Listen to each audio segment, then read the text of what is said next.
Strawberry. I run a company called Red Dragon Education. Today we're going to be talking specifically about teaching in Thailand and the opportunities, insights, and pathways for international teachers. So we have three speakers this evening. Unfortunately, David from Rugby School Thailand was called into a meeting, bit of a crisis meeting, because he's head of boarding at the school, so he's unable to attend this evening. But that shouldn't be an issue. We've still got three other excellent presenters for this evening. Rowena from Totally Teach, which I'm sure many of you will know. Gudrun, who is from Iceland, from the Prem International School in Chiang Mai. And also we've got Lisa Scott from Ascot International School in Bangkok, and also myself as well. So this is going to be the structure of this evening. We're going to speak, I'm going to speak probably for about 5-10 minutes, just about the basics of Thailand. Then what we're going to do is we're going to break out into individual groups. You've got a choice of three groups: Gudrun, Rowena, and also Lisa. You can choose those after this first introduction. Go into those meetings. Ideally, just stay into those meetings. If for any reason you want to come out, I guess you can, but try not to, because it becomes a little bit confusing for myself and recording purposes. So if you can just join those meetings and stay in those. If you want to hear about the other meetings, we're recording everything anyway. So each of the three meetings we're recording. So if you are in one meeting, you want to listen to the other two, then that's not a problem. Okay, so that will be in around about 5 minutes. We'll have a 20-minute discussion with those three speakers. Then I'll give a 2-minute warning for the end of that. Then we'll jump back into this. We'll have a panel discussion led by my colleague Kyle, where all four of us will talk about Thailand and general international teaching and education. And then we'll just do a wrap up. Any questions as we're going along, please put those into the chat here. We won't really have time for people to turn on videos and also to talk about their questions. So any questions, just put them in here. We will answer them all at the end. Okay, first of all, some Thailand basics. Okay, it's not all just about Bangkok. So it is a major economy, a major country in Southeast Asia. It has a whole range of different cities, countrysides, landscapes, climate, all the way through from tropical, all the way through to Chiang Mai, which in the mountains in Chiang Mai. Gudrun was just saying that this morning it was 8 degrees this morning. So it goes all the way through from 8 degrees this morning in Chiang Mai to probably 30 to 35 in Bangkok this morning. So a whole range of different climates. English, I would say, is used pretty confidently in most parts of the country. I wouldn't say it is as confidently used as in, say, places like Singapore or Malaysia, but it is used pretty widely, and especially if you're going to places that have a high proportion of tourists. Certainly Mandarin Chinese is used quite widespreadly across the country now, especially in places like Phuket, Bangkok, Chiang Mai as well. Large expat communities of mainland Chinese are now moving or have moved already since the pandemic. Bangkok obviously is the major city and is considered particularly safe for daily life. I would say probably the biggest thing to consider in terms of safety is probably road traffic accidents, and just being generally aware of everything around you, especially in busy cities, lots of motorbikes, making sure that you wear helmets, things like that. That's probably your biggest safety concern. It's not pickpocketing, it's not having stuff taken off you. It certainly is road traffic accidents. doing, maybe injuring yourself if you're going on if you're going diving or something like that. Just being generally aware and um, not being just being aware of your own personal safety and the safety of your family as well. So living costs are considerably lower than if you were living in Singapore and Hong Kong. Obviously, you can spend the similar amount of money as in Singapore and in Hong Kong, but you don't need to. Okay, it is very, very easy to get by on a modest wage. A lot of schools will pay well, but I wouldn't say that the wages are comparable to, if you're looking like for like, they probably wouldn't be comparable to what you'd be getting in China. But it is a lot cheaper. The lifestyle, the what you can do there, places you can visit, they're all things that you need to consider if you are thinking about moving to Thailand. So the international school network is long established. We've got some schools that are over 100 years old. A lot of the better international schools, which are not for profit, international schools in Bangkok and other cities like Phuket and Chiang Mai, very, very well resourced, extremely well run schools. They will expect you to have a lot of experience. You would need to be fully qualified with a teaching license or QTS, at least 4 to 5 years experience in a good school.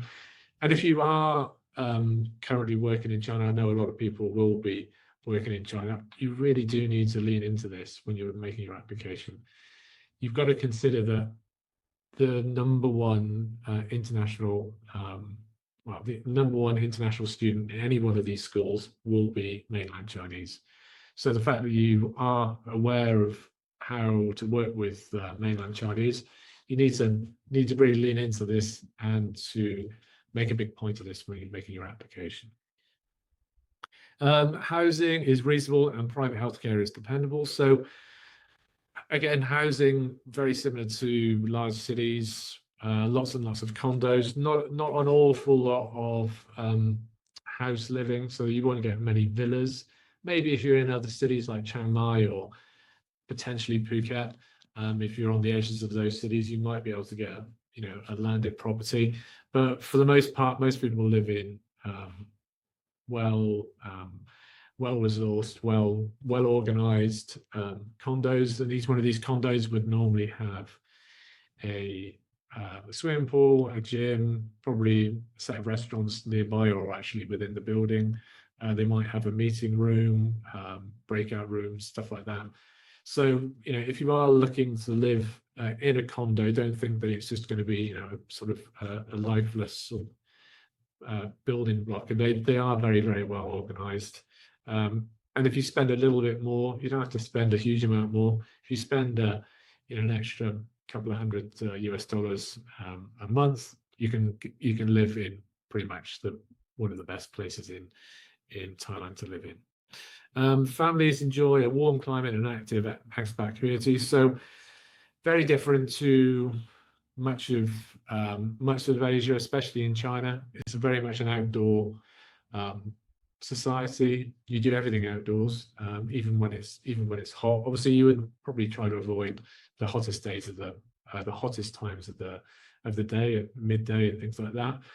But a lot of things do happen outdoors. You do spend some time indoors, but in terms of eating out, doing sports, going on holidays and things like that, it is very much an outdoor environment and an outdoor country. So if that's something that you're really wanting, something that you're missing, or something you want to have as a part of your everyday life, then certainly Thailand's a really good place for you to go. Travel around Southeast Asia is very, very straightforward and quick. So again, you can go on Scoot, you can go on AirAsia, you can go on Bangkok Airways, Thai Airlines. All of these low cost airlines, you can get to pretty much anywhere for $100 return normally. And there's multiple multiple locations that you can travel from each one of the cities. So Bangkok has 2 airports, and you can travel pretty much anywhere in Southeast Asia within an hour or two max. So, for example, I'm living in Kuala Lumpur in Malaysia. I can get to Bangkok within just under 2 hours, and it is extremely affordable to travel around the region. And then short trips from most cities can be done by car. In Bangkok, probably most people don't have a car. The public transport's excellent, and you don't really need to get around by car. But within all the other cities and other regions of Bangkok, the vast majority of expats and teachers would buy a car, and then you would use that car just to go on local trips to beaches or anywhere. You could. It's a very well resourced, and most of the roads are pretty good. I would say the driving's not fantastic, but you can take your time, and you don't have to drive too fast. Okay, perfect. Right, so if we would like to jump into the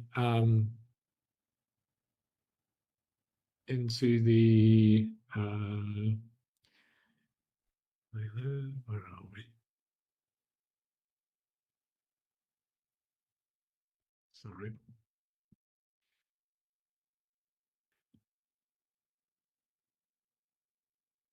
Okay, breakout rooms. Okay, stop sharing. Okay, so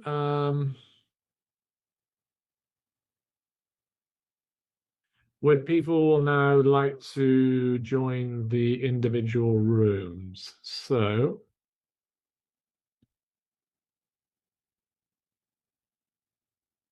can people join their rooms?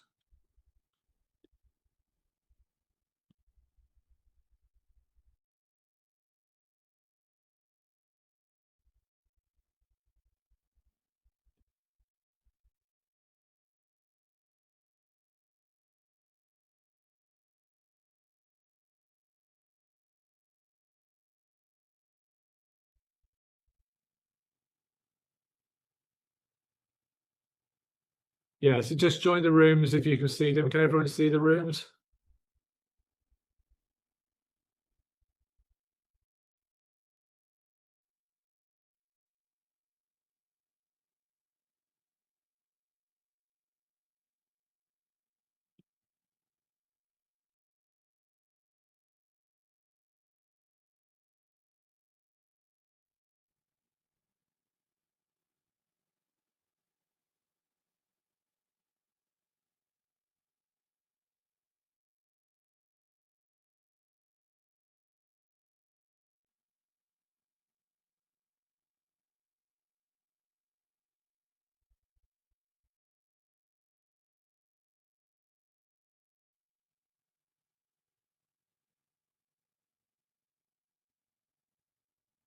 Okay, if you haven't joined a room, I will assign you one.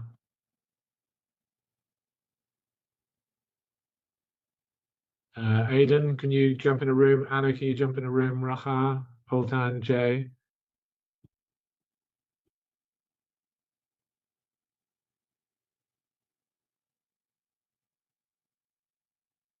Otherwise, I'll push you in a room.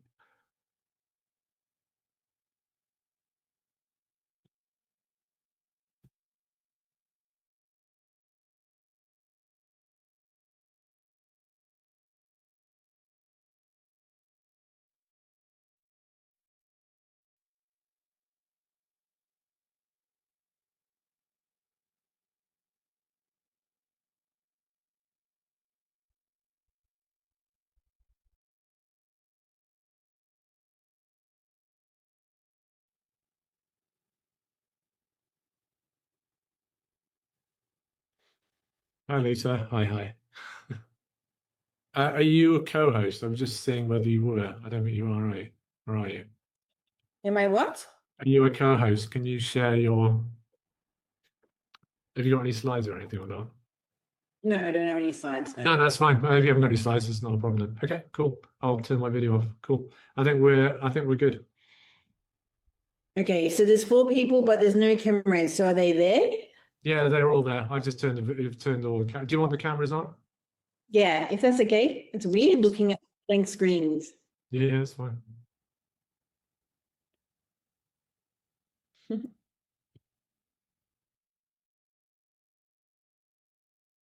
Cool.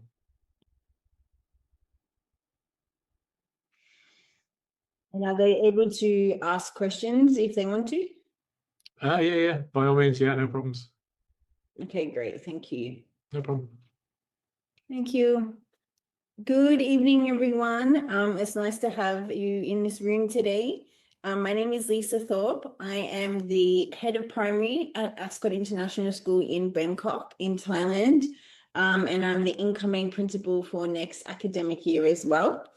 I have only been in Thailand for a short amount of time. I have been here for 5 months, but I have been working internationally for 15 years.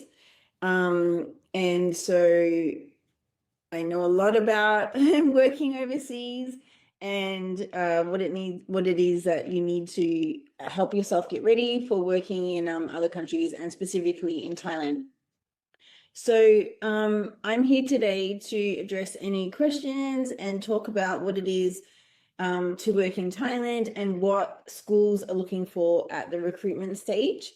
So I'm assuming most of you is my video's on, yes. Okay, anyone else using?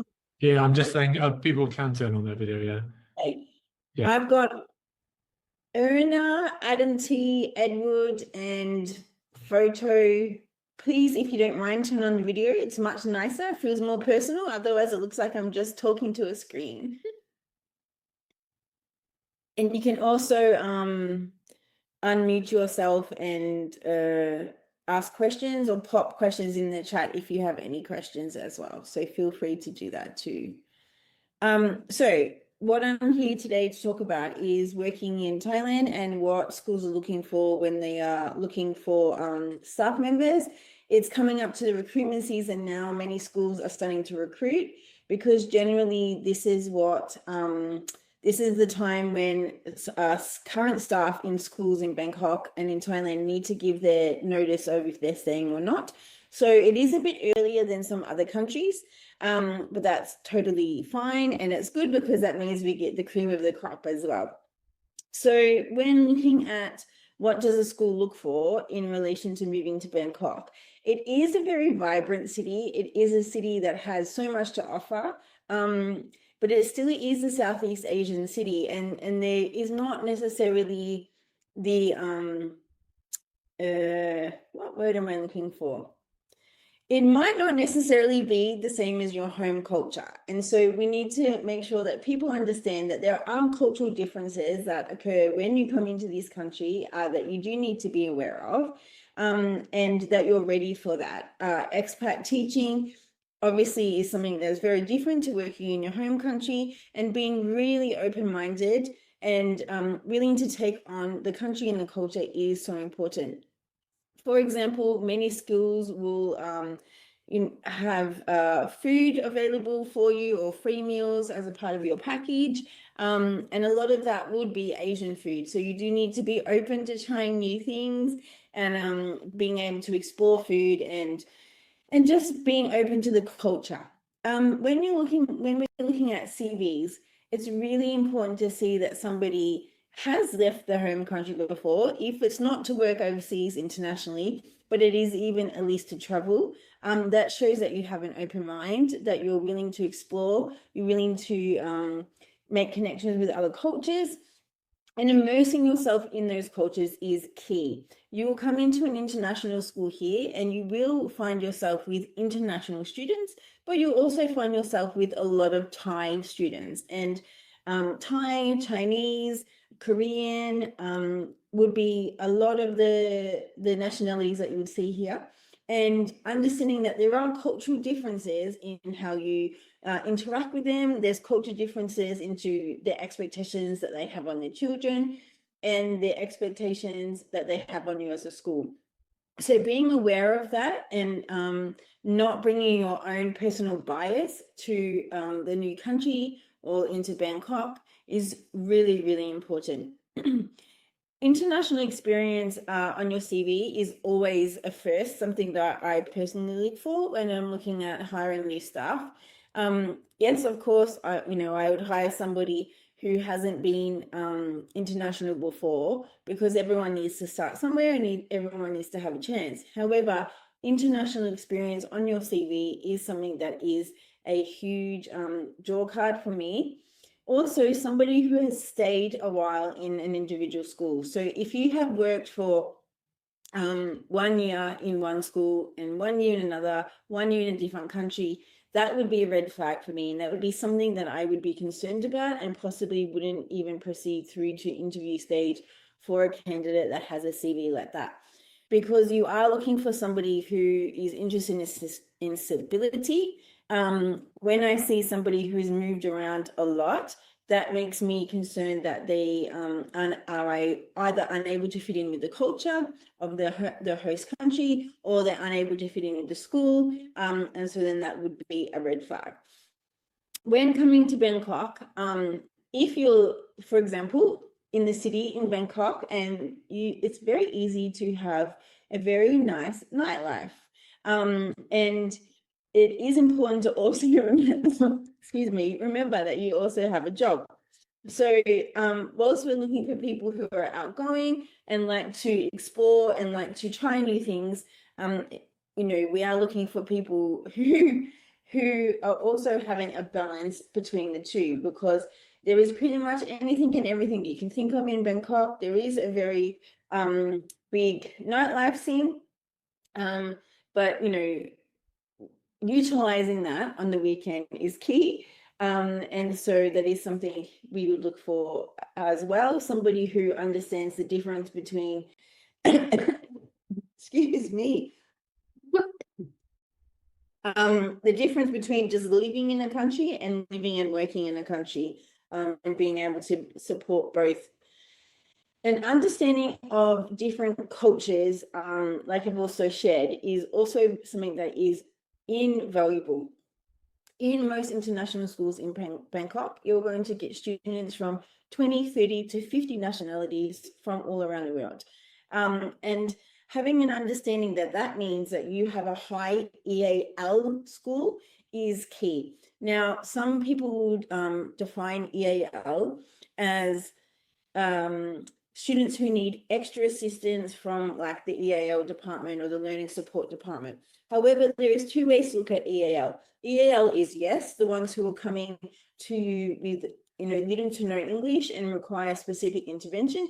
And the other type of EAL is the majority of the students that we have here in Bangkok, where English is not their home language. So an understanding of how to support EAL students above and beyond those who come into your school with little to no English is essential, because the majority of the children you will be faced with every day in your classroom will be English as an additional language students, and that does require specific skill set. I often see teachers who will say, I only have 3 children in my class who are EAL, where indeed they have 22 who are EAL and only 3 of them go out for extra intervention. But that skill set does require more than just the normal teaching skills, because regardless of what year you are working in, what grade you have, the children require different instruction. It could be using more visuals, it could be sentence stems. There's so many different things, but that goes all the way through to secondary. We do have a number of children who come into schools every year with little to no English, and some of them will have absolutely zero English, and they'll be starting from the start, looking at how you're supporting them, and that could be somebody even through to year 10. So it's making sure that you're catering for their needs in all aspects. So I would say my key areas is having an open mind and cultural understanding of differences, ensuring that you have background in working with students who are EAL students, and also making sure that you have a CV that shows stability in your in your previous roles. Edward and Adam T, you are still here. Do you have any specific questions that you would like to ask? If not, I'm just going to keep on speaking. As I said, Bangkok is a very vibrant city and it is huge. And so if you have not been here before, it is good to know that it is a very big city and there are many, many international schools, and many of them are not in the heart of the city. And this is something that a lot of people don't necessarily know when they come here. They think they're going to be living in the center of the city, near Sukhumvit Road, and with all the high-rise apartments. There are schools in that area, but a lot of the schools are out in the suburban areas. And therefore, it's a weighing up, where do you want to live and where are you going to work, and what happens in relation to travel time. So, for example, where Ascot International School is about 35 minutes in good traffic from Sukhumvit Road, Terminal 21 area. However, in school traffic, it could take an hour to 2 hours to get home in the evening. So many people do live out in the suburbs, which is different to living in the middle of the city in the high-rise apartments with the buzz around you all of the time. So it is really important to understand the location of your school, because Bangkok is so big, and with international schools, they need to have space and they need to have land. So a lot of them are on the outskirts or in the actual suburbs of Bangkok. So understanding where your school is placed, what is in that area, if you're willing to live in that area, or if you're looking to live in the city, that is key when looking at what school you might apply for. And then if you do apply for a school out in the suburbs, then what are you willing to sacrifice? Do you want to live in the city or do you want to live in the suburbs? Is the travel time important or not? So those kind of things need to be taken into account in your planning phase for when you're actually applying for a school. This happens a lot when we have parents who, we go to admission fairs, or parents who have heard about us, or we're at events, and they're like, oh, your school looks amazing, we'd love to come, where is it? And then once they hear where it is, oh no, we live on the other side of Bangkok. The other side of Bangkok could be 2 hours away. So it is really key to take into consideration all of that when you're planning a move to such a huge city like Bangkok. Edward and Adam, I feel really strange just talking constantly. So please, if you don't mind, turn the camera on and ask any questions that you might have. That would be lovely. Hi, good evening. Good evening, Lisa. Sorry, I'm on my desktop right now, so I don't have a camera set up with me. I just have a quick question. The school I'm currently working with out in Abu Dhabi, they actually give us support from our accommodation to the school. So they give a bus drive that goes every 15 minutes and such between the school and our accommodation. Is that also common in schools in Thailand, in your school, for example?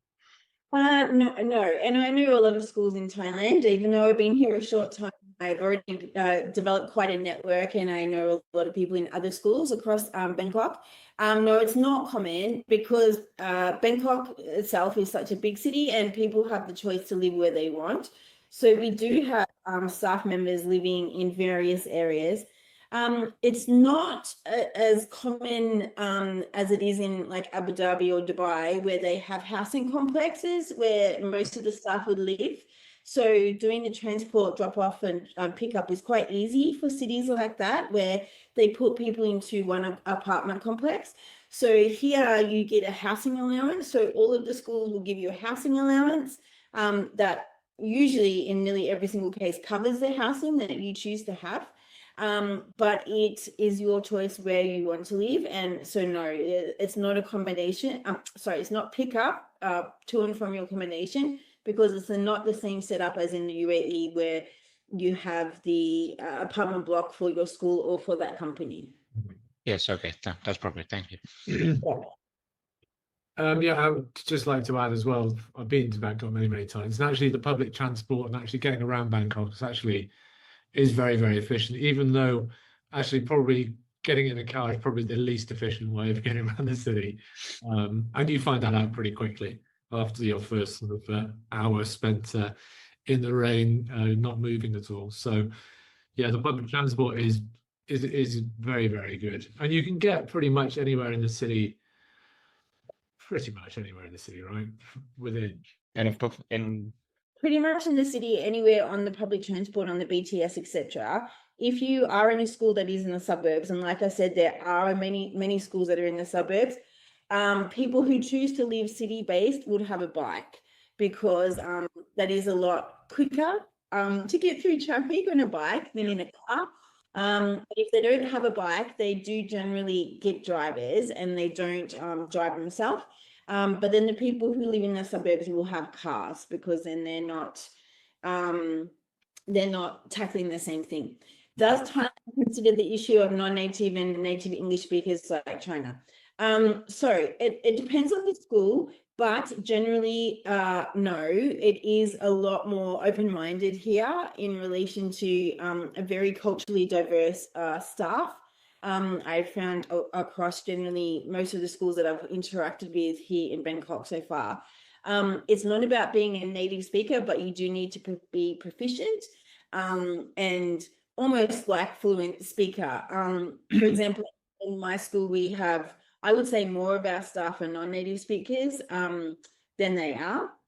But they are proficient and, don't make grammatical mistakes, stuff like that. So there will be a few schools in Bangkok who do still have that kind of philosophy.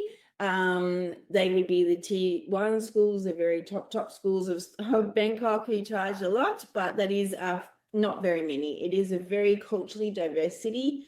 I have met many staff from across Bangkok schools already, and they are so diverse and no, not necessarily native English speakers.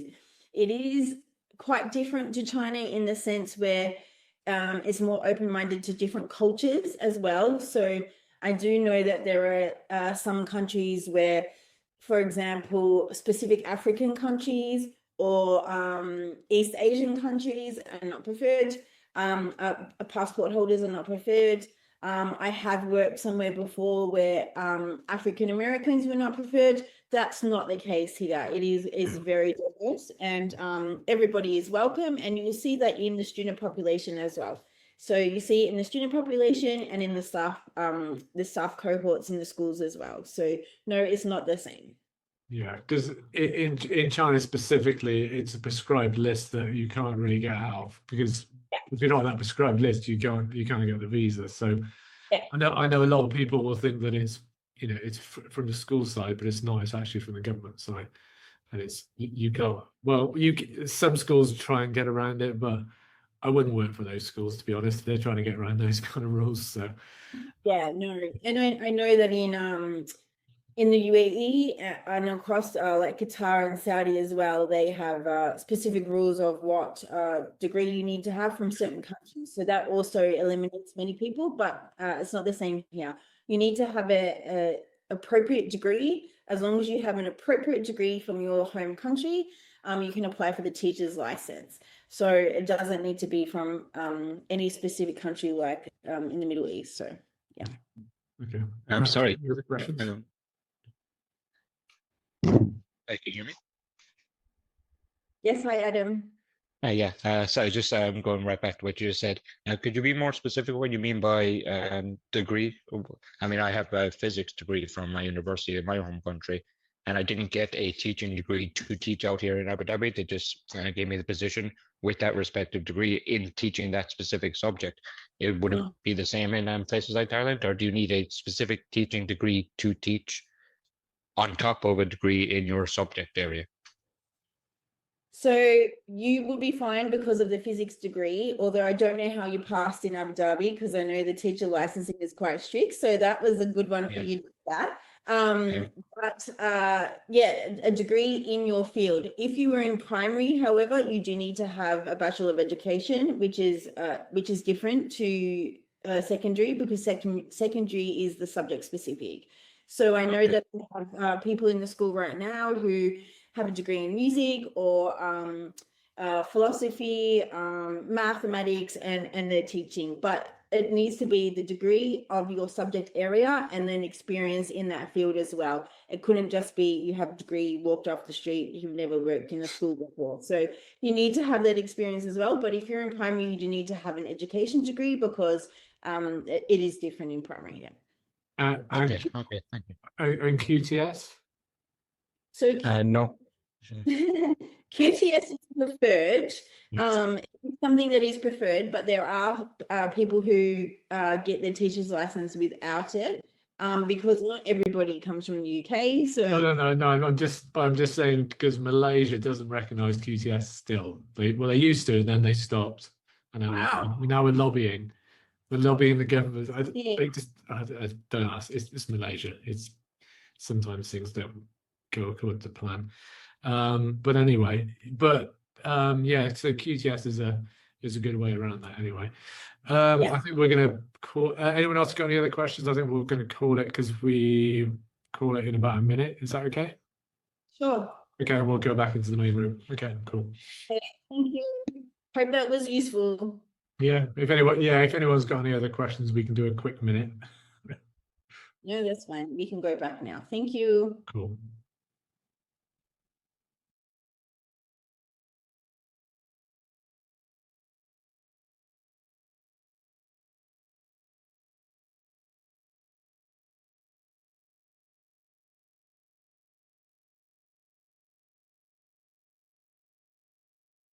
Au fait with the whole breakout room going backwards and forwards. Anyway, it is what it is.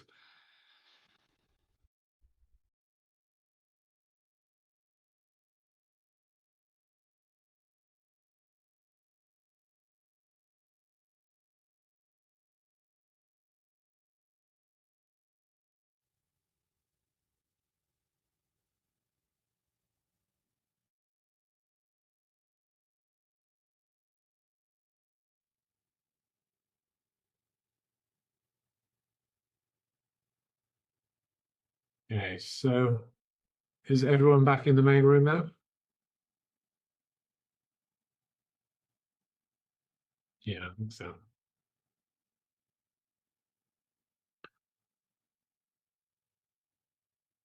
Yeah.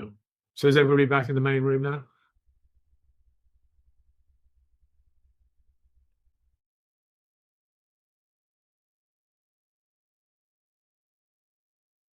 Is it?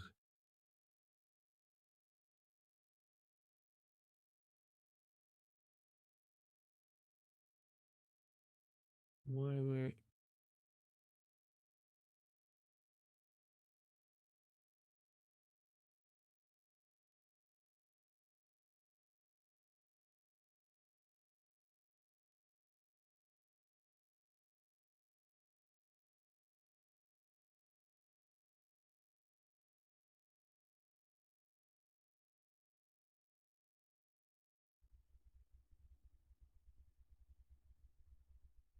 Can everyone hear me there?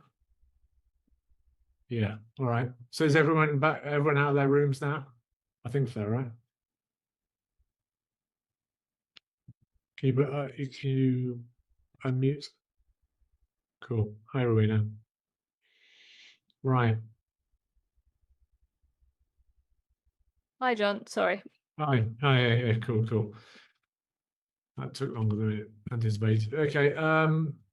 Carl's going to ask a couple of questions to us, or I can ask the questions. It's probably just as easy.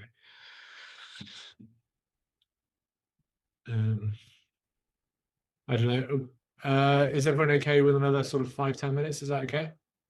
Sure. Yeah. That 20 minutes went on for a little bit longer than 20 minutes, but that's okay. I think everyone enjoyed it, so hopefully we've recorded it. Yeah, it should be fine. Okay. I'll start with Lisa. What is the one thing that you wish every teacher knew before moving to Thailand? Because obviously that's quite an apt one for yourself. I think that it's really important to know that there is a lot of cultural differences and a lot of cultural celebrations that it's really important to embrace and become a part of, to be seen as a part of the community, and to value what's happening. So, for example, quite early on in the academic year, there will be an event called Loi Krathong. There's, oh my goodness, we've already had like 3 events, which I can't remember all their names.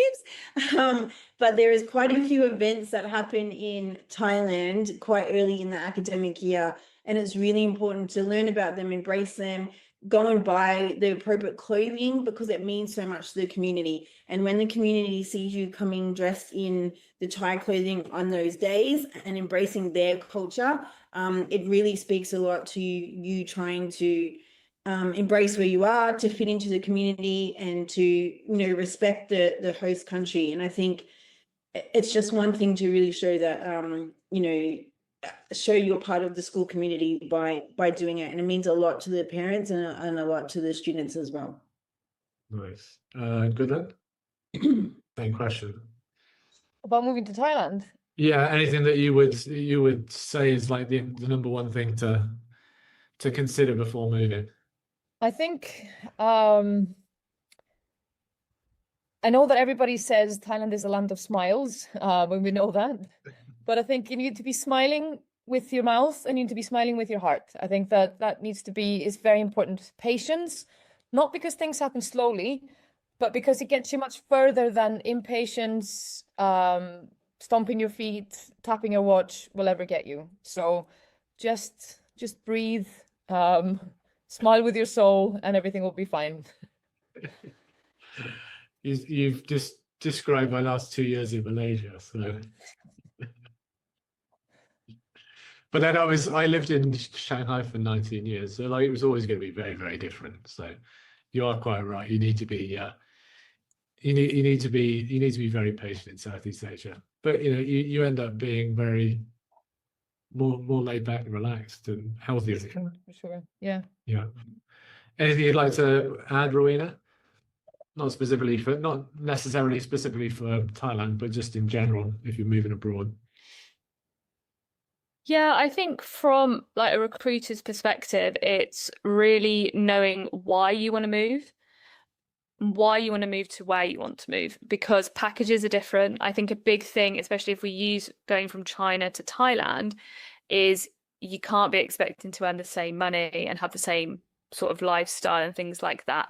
And so therefore, why are you making the move? And there are other things. It's good for like lifestyle, maybe it's career progression, but just to know that's kind of the reason why in your mind, because it makes a big difference of kind of, is this the right move for me, or is somewhere else better? And it's what we always talk about, is it the right fit in that way? So I think it's a little bit different from my perspective, maybe from school hiring people. But yeah, and in general, I think that people need to really research where they're going, lean on resources that you can reach out to. I think that for me, the education industry is full of people that want to help each other. I have received, or maybe I'm lucky, but I've received that from everyone, and just message people on LinkedIn that are living in Thailand, working in Thailand, and say, how is it for you? Especially if you can see they've moved from somewhere else, like Lisa from Dubai, and then now how was it? Are you enjoying it? And they'll be more honest with you maybe than someone else. So just really have a think of why you want to go somewhere and kind of what's your priority. And I think that would be see if it's a good fit or not.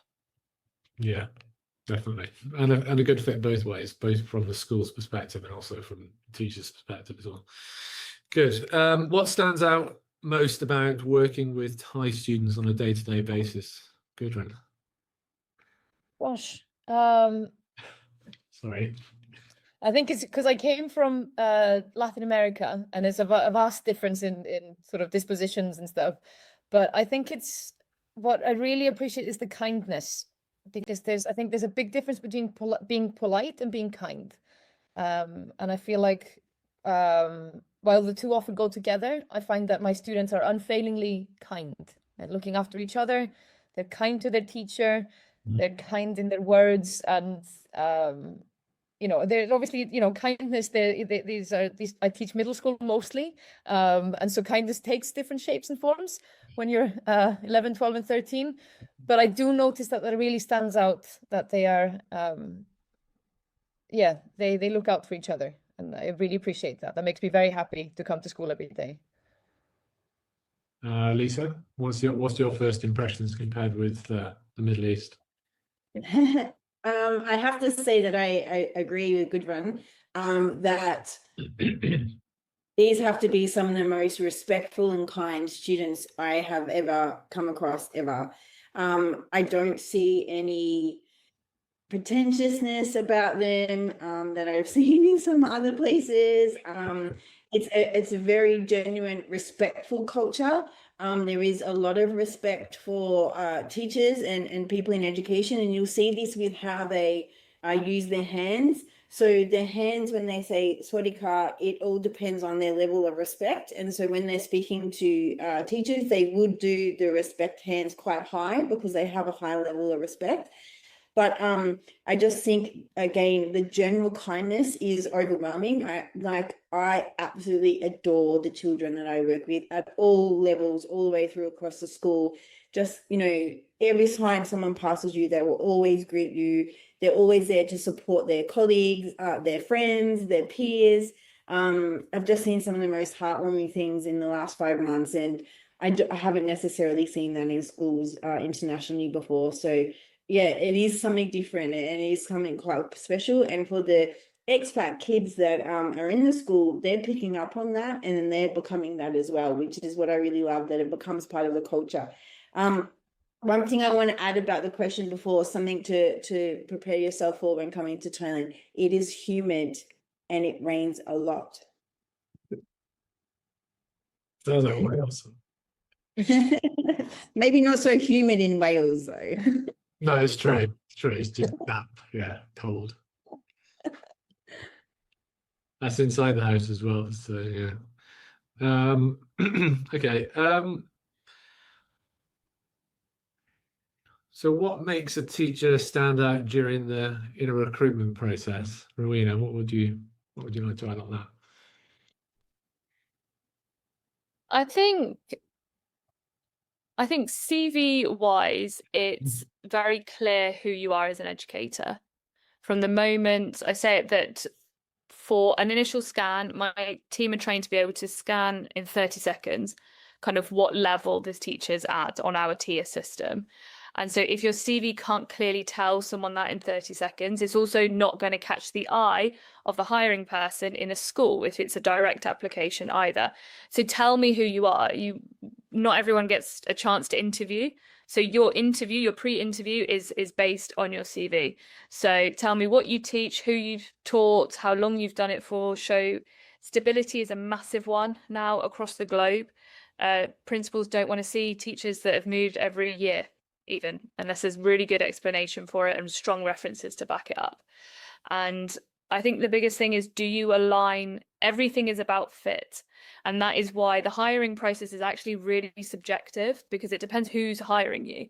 And it doesn't mean that you're not a good educator, not that at all. It just might mean that you're not the right fit for that school and for the time of the part of the journey that school is on. A founding school is a very different environment to a school that's been established for 10 or 15 years. Yeah. So think about who you are as an educator and where you fit with the school that you're applying for. And I think that will make you stand out amongst 200 or more other applications for positions these days. Yeah, I think also the journey the school's on as well. And if the principal's on a journey, and all principals are on a journey, aren't they? And if you're not part of that journey, you're not going to get a job. I think people do. I know a lot of people do take it very personally when they don't get a job in what they deem to be their dream school. But if you don't fit and you join a school that you don't click into, yeah, go on. Just to add to that as well, because I worked in Malaysia before, and I know that the demographics at the school shifted as well. And so when I was there, we were all young whippersnappers, and sort of all, which meant that wonders for the group dynamics. But now that same school has more settled families, and so they're not going to hire 25-year-old me, because I would have been miserable now in 2025 when I was perfectly happy in 2014. And so there is that as well. And again, as Rowena said, it's not about you as an educator. It's just that, are you going to come, absolutely hate it, and leave after 6 months because you don't? It doesn't. Yeah, it doesn't suit anyone, does it? Yeah. Yeah. Yeah. Would you like to add anything, Lisa? I think I said in my breakout room, an understanding of how to support EAL students, because the majority of your students will be EAL, regardless of if they're brand new to English, have little to no. Just generally, most children in schools in Bangkok, English is not their mother tongue, and so having an understanding of how to support that is essential all the way through to high school in every subject area. Mm. Yeah, I said before during that breakout room is if you are working in China, you can work in any international school in the whole world, and there'll be a big chunk of mainland Chinese students everywhere in the world now. So if you have experience and you are good at working with mainland Chinese students who are very different to people from Hong Kong and elsewhere, you need to lead into it, because it's really, really important that you have that skill. So what one piece of advice would you give someone deciding whether to move now or wait a year? Lisa. Move now, just do it. Honestly, Thailand has absolutely exceeded my expectations in so many ways. It is just so wonderful here. The work-life balance is completely different to anywhere I've ever worked. People are so friendly, it's very cheap. But do your research. Do research into what kind of school you are looking for, where you want the school to be. If you are looking at Bangkok, I shared in my breakout room that Bangkok is a humongous city, and there are schools right out in the suburbs, absolutely nowhere near the city. You could be an hour to an hour and a half away from the city center. So do research on where the school is. Also do research into what type of school it is. There are many schools here. Lots of them call themselves international schools, and some of them are not necessarily international schools. So yes, exactly, John. So make sure you're doing your research into what type of international school it is, what curriculum it has, what cohort it has. In an interview, ask, what demographic is the staff as well, even ask to speak to a staff member. But I wish I had moved earlier, because it has been the best thing I ever did. But I think I was meant to find the school I'm at, so I'm glad that I only moved when I did. But do your research for sure, but do it now. Yeah, good.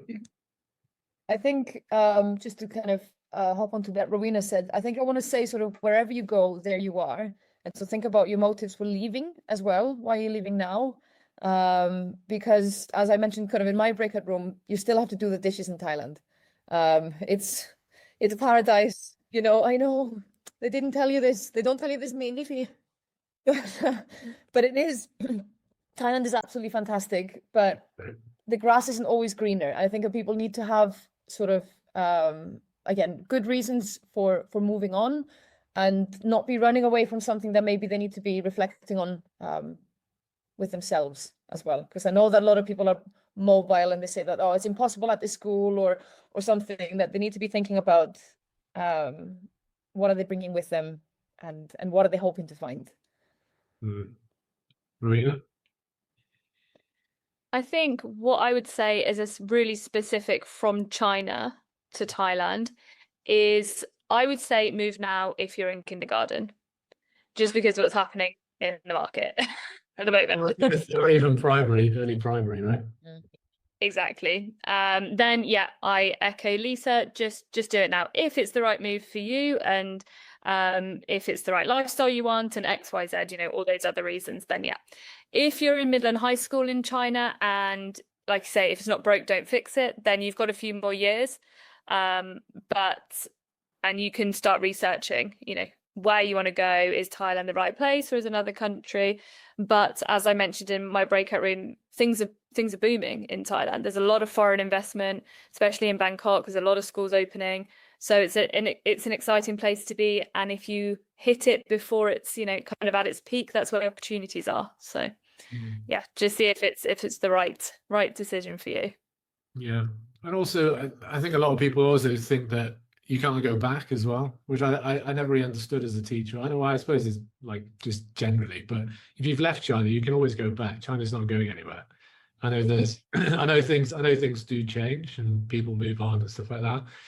You don't always necessarily have to be close one chapter and not then reopen it in the future. I know lots of people don't do it, but I think China's one of those places where it's big enough for you to go back as well. So don't just don't certainly don't burn your bridges.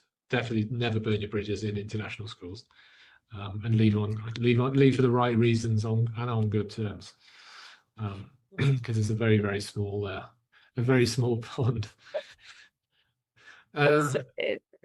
Yes, it is incredibly small. Okay, then last one. What is the most rewarding part of teaching or leading in Thailand from your perspective, Lisa? So far, I know it's a shit. I know it's yeah. The people, for sure. Yeah. Gudrun? I think there's room for meaningful change. People want to move. We're very sort of sustainability, service-oriented school, and it comes from the heart. And it really feels that here, like people are driven to do something about things, and that's been incredibly rewarding. That we want to move the school in the right direction. We want to move the world in the right direction. And you find like-minded people, students and teachers, who are willing to make that happen, and that's been an absolute joy. Well, yeah, I visited the school twice, once in 2007 and once in 2008. And it's a great school. It's one of the best schools I've visited. It's a fantastic school. We haven't started recruiting yet, but if anybody's interested, find me. There we go. Perfect way to finish. Rowena can help. But yeah, very good. Has anyone got any specific questions that they would like to ask? Maybe we'll take one more question before we finish. Yeah, Jordan, yeah, you can turn on your voice, it's fine. Hey Jordan. Hey. Hi there, John. I've got a question about professional development. So the point of my career now, I'm looking for a school that can really provide me some better professional development that I'm receiving here. So I know a lot of the top international schools will give specific subsidies instead of giving a whole department-wide PD. Is this common as well in the top schools in Thailand? From my knowledge, yes, it is. Most schools have quite a good professional development budget. What I've seen already is that there's a lot of external people who come in and do professional development across a few of the international schools. There's a lot of educational conferences that happen here in Bangkok as well, which is a great opportunity because you can then go to them and it's local, but there's also a lot in Southeast Asia. ECOS is incredible. Probably one of the best experiences that I've ever had was going to ECOS. But yes, most schools also have a budget per person that you can go and do additional training. Because in Southeast Asia, there is so many places to go in this region for training. If you're in an IB school, you'll also be required to do mandatory IB training according to what you're teaching. So there is many options actually. I've been quite impressed to see how much there is here. Yeah, actually, and one thing that is I do a lot of events, and Bangkok and Malaysia and KL specifically. Bangkok actually is like the #1 destination for most big events. So if you are based in Thailand, the teachers and the leaders in the schools really make a lot of use of all the different events that are going on. And there seems to be stuff going on for teacher PD like every week in Bangkok. There's so much stuff going on. I don't think you could attend it all. Honestly, I don't think you could. And most of it's free as well. It seems. Yeah. So. Well, very low cost. So much. Very low. Yeah, extremely low cost because it's usually subsidised by somebody or some organisation. So, I think it's a lot more developed than what it is in China. I think maybe in China it's too spread out. A lot of this, I don't know. It seems like in Southeast Asia the schools are a lot more collegiate and more willing to work together as well. I think that in China there's a lot more sort of rivalry between schools. And I would say that certainly schools would be more than happy for their teachers to go and go visit another school campus. They wouldn't really care. Whereas in China, I know maybe things have changed in the last 2 years, but it was always a big thing. You're not allowed to go visit another school to do PD because everyone just thinks they're going to steal your teachers, which it's not the case, right? But yeah, I'm sure you understand that, Jordan, right? There's a lot of Thank you. yeah, no problem. Yeah, we touched on this one before. Do you want to touch on that one again, Lisa? But I don't. The discrimination between native and non-native. I think we touched on this before. I think you're probably Raha. I know you're in China, so the big difference is that it's not a prescribed list. There's no prescribed list in Thailand for getting visas. So in China, there's a prescribed list in terms of native and non-native. But yeah, go on. Non-native from Iceland. So just to say, there is for your visa, you have to pass a language test. So that could be IELTS or TOEFL. Yeah. But schools don't. It's not a barrier at all. And No. you'll find that in Thailand, people are very open. I think we have 27 nationalities, I think, of teachers at my school. So there's no overwhelming majority. We don't have 10 Canadians or something. We have just a genuine spread. So this is a good place, regardless of where you're from. Yeah, I will echo that. There is definitely a massive diversity in my school as well. There is some additional visa requirements for some countries. For example, when I came in and my South African or Ethiopian colleagues came in at the same time as me, they had to go do extra processes for their visa that I didn't have to do, but the school sorted it and they're used to it and it was very easy. So it's not about native or non-native at all here, as long as you have the right degrees for the role that you're taking. Yeah, it's a very China specific. I don't know, is it? Well, there are other countries that do it, but China is very explicit with the list. So, And Middle East is too. Middle East as well. Okay, all right. Okay, yeah, no problem. Okay, Anna, last question then, very last question. Anna, do you want to be your yeah, go for it. Hi, and thank you, everybody. This was very useful. No problem. And I want to ask, the recruiter mentioned earlier that stability is a problem. And I want to ask for my specific case because I started as a kindergarten teacher. Then I got my master's degree and I upgraded primary, then secondary, and I stayed there. But do you consider this kind of upgrade or career career change? Or, yeah, or it's still considered not stable enough? Hi, Anna.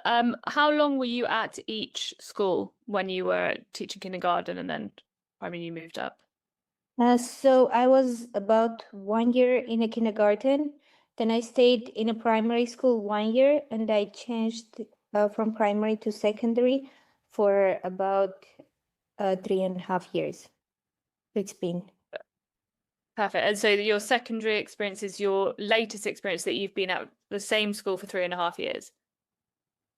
I was in a bilingual school for 1.5 years and finishing my 2 years contract, but signed again another 2 years, so it's gonna be 4 years here. Perfect. Then no. I would still get references from your kindergarten and primary employers. But because your most recent one has been, as you say, nearly 4 years, then no, that wouldn't be seen as unstable. You've done a qualification in the meantime as well. But I would still, because you did make that jump, make that very clear in a cover letter, for example, that you were trying to progress into the role that clearly you're suited to now, which is secondary, and collect those references from your kindergarten and from the primary that you worked at as well. Okay, thank you so much. No problem.